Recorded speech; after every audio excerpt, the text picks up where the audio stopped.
têm que acreditar em mim. Vocês têm que ouvir o áudio. Vamos ouvir atentamente. Tem umas partes do áudio que o som tá um pouco comprometido, porque é som ambiente, né? Mas vamos ouvir com atenção, vamos ouvir com calma e vamos entender todas as implicações. Porque, assim, não é um encontro de umas advogadas do Flávio Bolsonaro com algumas pessoas. É o encontro delas, e aí eu fico me perguntando, são defensoras do Flávio. É o encontro delas com o diretor da BIM e o chefe do GSI, órgãos de inteligência. São pessoas que não deveriam estar ali. Eles não podem ter esse tipo de conversa. Não podem. Tá errado isso. Quem vai rodar não é só as pessoas que estão no áudio. Já tem uma possível quebra de sigilo do Carlos Bolsonaro. Então, meus caros, o negócio é grave, complicado. Eu acho que a gente vai ter aí algumas surpresas. Tem análise também do Reinaldão Azevedo que a gente vai trazer para vocês. Tem muita coisa mal explicada nessa história. Muita coisa complicada nessa história. E tem inclusive também o Bolsonaro aí confessando que Flavinho não vai passar por isso. Então, eu vou separar primeiro, tem 2 trechos aqui mais graves, e depois a gente vai aprofundar, e tem até uma curiosidade. Então colabora aí, gente. Muito obrigado aí a todo mundo que está nos acompanhando. Ferrugem está aqui com a gente. Alisson Moraes, já ouviu falar do jornalista Pablo Cossa? Ele tem um canal. Boa, Alisson. Diga aí mais detalhes desse canal aí que a gente quer saber também, meus queridos e minhas queridas. Vamos ver então aqui, precisamos de 100 pilas de superchats e pix. Ajudem, que é bastante importante aqui no nosso canal, meus caros. Vamos começar aqui por esse corte aqui da Folha de São Paulo, falando sobre os chefes da Receita. Ouçam, tem legenda também. Eu acho que dá para vocês verem a legenda junto. Eu vou ter que tirar aqui, senão vocês não vão conseguir ver. Vamos lá. É o caso, conversar com o chefe da Receita, ele está pedindo um favor. Não é favor, não. Ninguém está pedindo favor aqui. É o caso, conversar com o chefe da Receita. Então, assim. Ele não tem chance dele sair disso aqui, não, né? Não, o Tocha já. Eu acho que é o secretário da Receita. É assim, é 02, né? Não, é 01 do século. Era ministro, eu fui para lá. Sem problema nenhum. Certo? É. Pô, então... Sem problema eu conversar com ele. Vai ter problema eu conversar com o Canuto. Ótimo. É o caso conversar com o Canuto? Sim. É o caso conversar. Vocês entenderam? Eles estão falando de conversar um favor com o chefe da Receita Federal. Quantos crimes tem aqui, gente? Daqui a pouco a gente vai ler a análise do Reinaldo Azevedo e também a gente vai fazer as nossas próprias considerações. O que é? Os caras foram fazer festa ali com a Receita? Com a Receita Federal. E aí tem promessa de cargo no Supremo Tribunal Federal feita pelo Witzel. Eu acabei de fechar aqui minha tela, né, gente? Desculpa. Deixa eu pegar aqui. Que é esse recorte aqui, que tá no Metrópolis. Vamos ouvir de novo aqui, que é bastante importante. Legal que alguns cortes têm legenda e aí dá pra gente ver direitinho. Vamos lá, meus queridos, deixa eu botar na tela. Agora vai, vamos lá.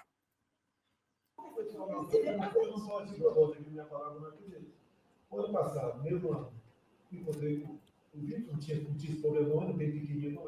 Me encontrei ano passado com o Witzel, diz o Bolsonaro. Ele falou, resolve o caso Flávio. Me dá uma vaga. Para falar sobre o caso Flávio. Olha isso. Quem falou? Quem seria? O Witzel?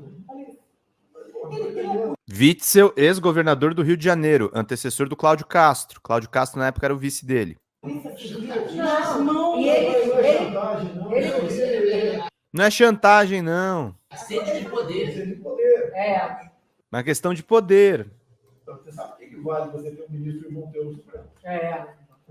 Porque você sabe o que vale ter um ministro seu no Supremo. Marli, te amo, minha querida. Você tem o livro da Nilda? Pede para mim lá no e-mail, por favor, pedrozambarda@gmail.com. Muito obrigado, meus caras. E ainda o Flávio Rachadinha tem a cara de pau de falar que a montanha pariu um rato que não comprova nada. Aham.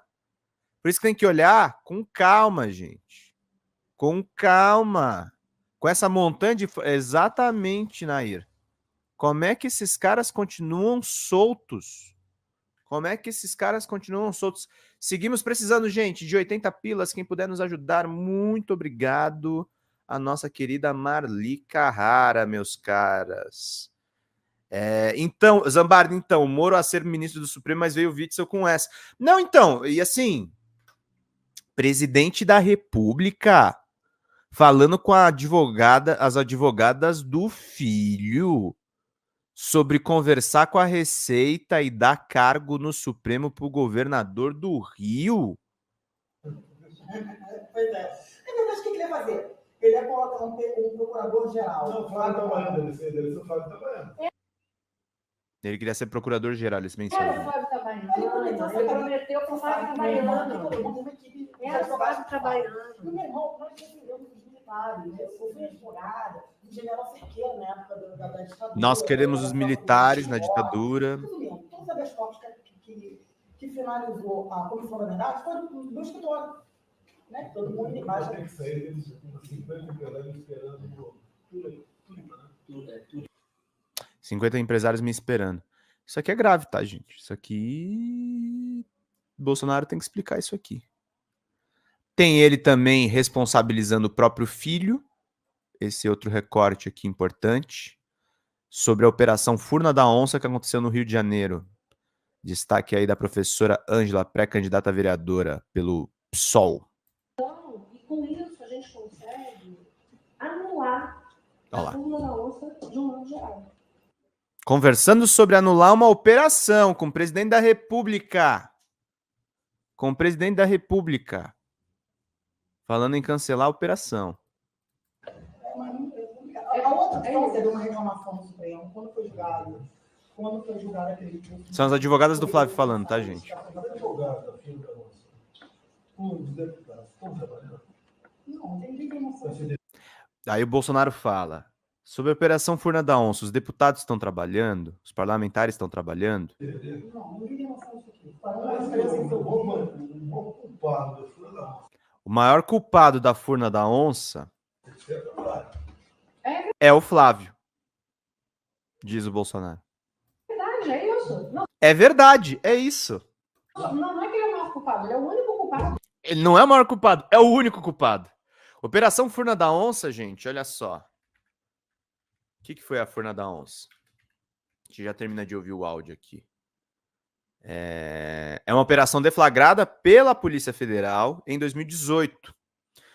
Foram expedidos pelo Tribunal Regional Federal da 2ª Região 19 mandados de prisão temporária, 3 de prisão preventiva e 47 de apreensão. A ação, que foi um desdobramento da Lava Jato no Rio de Janeiro, contou com participação de 200 policiais federais, 35 membros do Ministério Público e 10 auditores da Receita Federal. Por isso que eles queriam conversar com gente da Receita, gente. Tinha aqueles doleiros, que é o Juca Bala, que é o Vinícius Claret. Tinha gente da Lava Jato. E era uma operação que envolveu o ex-governador Sérgio Cabral. Por isso estava tudo ali no olho do furacão do Rio de Janeiro. Isso aqui, gente, por isso que é importante esse trabalho que eu estou fazendo neste momento. O áudio cru, ele não diz nada sozinho. É necessária a nossa leitura, é necessária a nossa pesquisa para entender o que tá por trás disso. É cobra comendo cobra, exatamente, Luiz. É uma coisa louca, é uma coisa maluca mesmo. Vamos ver mais um pouquinho aqui para a gente entender. Então, e com isso a gente... Então é isso, o Flávio é o único culpado pela Furna da Onça. Flavinho Bolsonaro. A investigação, ó, Em dezembro de 2018, veio à tona um relatório de 422 páginas do Conselho de Atividades Financeiras, o COAF, que havia sido anexado pelo Ministério Público Federal, que é a origem da Operação Furna da Onça, que ganhou grande repercussão nacional por envolver um ex-assessor parlamentar de Flávio Bolsonaro, filho de Jair Messias Bolsonaro. Foi aquele relatório do COAF, de dezembro de 2018. O documento reúne informações a respeito de operações bancárias de 75 funcionários e ex-servidores da Assembleia Legislativa do Estado do Rio de Janeiro, a Alerj, meus caros. E foi o Flávio e foi muita gente que foi pega com operações suspeitas. Teve até gente do PT, tá, gente? O André Siciliano estava nessa operação também. Foi muita gente que foi pega. A Operação Furna da Onça. Tá bom, meus caros? Tá bom, meus queridos? Então é complicado isso aqui. E aí tem a desculpinha do Ramagem, né? Vamos lá. Vamos ver aqui o autor dessa obra de arte. Vamos falar sobre essa gravação da reunião de agosto de 2020. Primeiro que essa gravação não foi clandestina. Havia o aval e o conhecimento do presidente. A gravação aconteceu porque veio uma informação de uma pessoa que viria na reunião, que teria um contato com o governador do Rio, à época. Uma pessoa que viria com contato com o governador do Rio. Então, o Witzel estava pressionando o Bolsonaro para ter uma vaca no Supremo, hein? Que coisa. E que poderia vir com uma proposta nada republicana. A gravação, portanto, seria para registrar um crime. Então, voltando ao que a Marli falou no começo da live, as advogadas estão ferradas. Elas são advogadas de quem? Do Flávio Bolsonaro. Então é o Flávio Bolsonaro que mandou essas pessoas cometerem crime? É o que o Luiz está falando, é cobra comendo cobra. Quem ia cometer crime, Ramagem? Um crime contra o presidente da República. Só que isso não aconteceu. A gravação foi descartada. As advogadas que vieram na reunião vieram e apresentaram possíveis irregularidades que poderiam estar acontecendo na Receita Federal. No caso de elaboração de relatórios de inteligência financeira. Não, elas não foram falar sobre isso. Elas foram falar se tinha alguém na Receita para livrar o Flávio. De toda a reunião, as advogadas devem ter falado 80% da reunião. Pensando na defesa do Flávio. Dando os episódios. O presidente Bolsonaro pouco se manifestou. Quando o presidente... Não, inclusive falou que o culpado pela Operação Furna da Onça foi o Flávio. Se manifestou, sempre informou que não queria favorecimento. Falou... Não, no último áudio que a gente ouviu, ele fala em favorecimento, de prestar um favor. Para as advogadas que as pessoas eram públicas, poderiam falar com elas, mas por meio delas, o presidente sempre se manifestou que não queria jeitinho, muito menos tráfico de influência. As advogadas haviam pedido um início de investigação por meio do GSI. Nesses momentos, eu me manifestei contrariamente em todas as oportunidades. Eu ouvi 1 hora e pouco da gravação, não tem nenhuma manifestação contrária, ele está inventando isso aí. Da reunião. Falei que a inteligência não tem como tratar dados de sigilo bancário, fiscal, não haveria o resultado pretendido. A atuação do Ministério do GSI nesse sentido seria prejudicial, inclusive, para o general Heleno, que não seria a via correta e não teria... Tentou proteger o Heleno para ver se safa um pouco, né? Porque o Heleno está muito complicado, muito comprometido nesse áudio. E resultado. Ou seja, informando que o que deveria ser feito era cientificar a própria Receita para abertura de procedimento interno administrativo na forma... Maneiro, Ramagem, convenceu um total de 0 pessoas. Não é à toa que o Bolsonaro tá fulo da vida com ele. Exatamente. Esse é o pré-candidato bolsonarista à Prefeitura do Rio. O Eduardo Paes vai ganhar no primeiro turno essa merda. Legal para qualquer desvio de conduta que possa estar acontecendo. Os advogados ainda informaram que já estava judicializada a questão.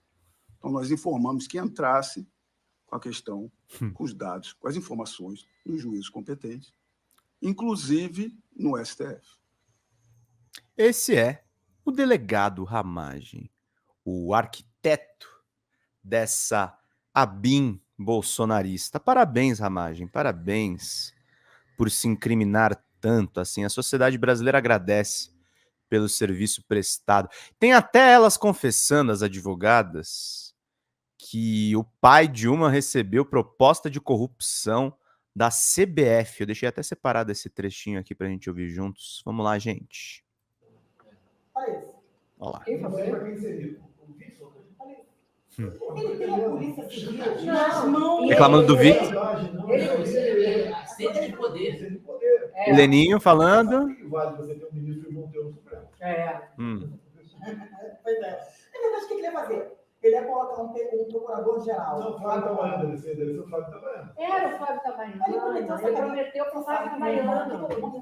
Era o Flávio Itabaiana. E, meu irmão, nós defendemos os militares, né? Eu fui advogada. Nós queremos os militares, as mulheres falando, nós queremos os militares. Gente, isso tudo dá muito trabalho, tá? Eu escutei tudo isso antes. Pinguem superchats, pinguem pix, pra gente continuar fazendo esse trabalho que é necessário. Vamos lá, meus caros. Eu era sócia do Rodrigo Roque. Resumindo, todos os habeas corpus que finalizou a Comissão da Verdade foi do meu escritório. Né? Os habeas corpus que encerraram a Comissão da Verdade, olha aí. Tudo. Não, dois querem falar com quem amanhã? Canuto? Presidente, o senhor que determina. Não. Que você, a quem interessa para a gente resolver isso? Eu acho que o CERPRO, que a gente puder. Mas qual Eu falo com o Canuto, agora eu falo com o Flávio, então. Qualquer hora do dia, não lembro. Falo com o Canuto, da Receita, falo com o Flávio. Olha o Bolsonaro aí, que não faz nada. Já deixei a agenda ali para conversar com o que acontece. Ninguém não traz influência, a gente quer fazer justiça. Eu não bateu no dia até agora. Eu não dou entrevista. A gente não partiu. Eu não falo com o nome, eu só falo com o nome. Deixa eu ver para fora. 2 meses e meio que não fazem nada. As coisas. A República Vai encher um pouco no cara agora. Soltemos, presidente. É da raiva mesmo, mas, presidente, eles ficam esperando. Cada um. A gente tem nosso limite, né? Eu errei 2 vezes, diz o Bolsonaro. Só fica vendo esse tempo todo, ele escuta um negócio desse. Mas para evitar, você inventa. No dia do julgamento da Vescopa, foi uma das maiores vitórias na minha carreira. Eu não lembrava. Já viu, meu pai tem essa formação aí. Eu não quero mudar a entrevista, mas sabe o que acontece? Meu pai também fez lá. Eles vão me bater. Ó, quem tá falando no fundo aí é essa Juliana. Meu pai fez a MAN, meu pai tem informação, e aí ela vai falar do negócio da corrupção da CBF. A mãe fez escola de educação física do José Bonetti. José Bonetti é seu pai? Diz o Heleninho. Muito amigo dele. Ele vai ser Bonetti era filho do Avelange. Bonetti era como um filho pro João Avelange, chefão da CBF. Olha só, gente, olha aí. Militares, futebol. Até a sensacional. Você sabe o que aconteceu, né? Até que dia que ele era filho do Avelange. Ele era como um filho do Avelange e... Até o dia que o Ricardo Teixeira fez uma proposta no começo dos anos 90. No começo dos anos 90. Fez uma proposta de corrupção pro meu pai. Fez uma proposta de corrupção pro meu pai. O pai dela, que é como um filho do Avelange, presidente da CBF. O Ricardo Teixeira fez uma proposta de corrupção pro pai dela. A Juliana, advogada do Flavinho. Meu pai italianão de 1,90 m. Meu pai italianão de 1,90 m. Eu subi em cima da mesa e deu um soco na cara do Ricardo Teixeira. Eu faria a mesma coisa. Você não sabia. Achando que eu sou moleque? deu um soco na cara do Ricardo Teixeira e falou: você acha que eu sou moleque? Por que até hoje nenhuma pessoa aqui fez qualquer conversa para voltar um jeitinho, nada. Não tem essa. E aí o emendo Bolsonaro, dessas pessoas aqui, ninguém fez conversa pra volta do jeitinho. E eles estavam, a cara de pau desses fulano, estavam falando agora há pouco como é que dava um jeito de falar com alguém da Receita pra livrar a cara do Flávio. Esses caras dizem que não são corruptos.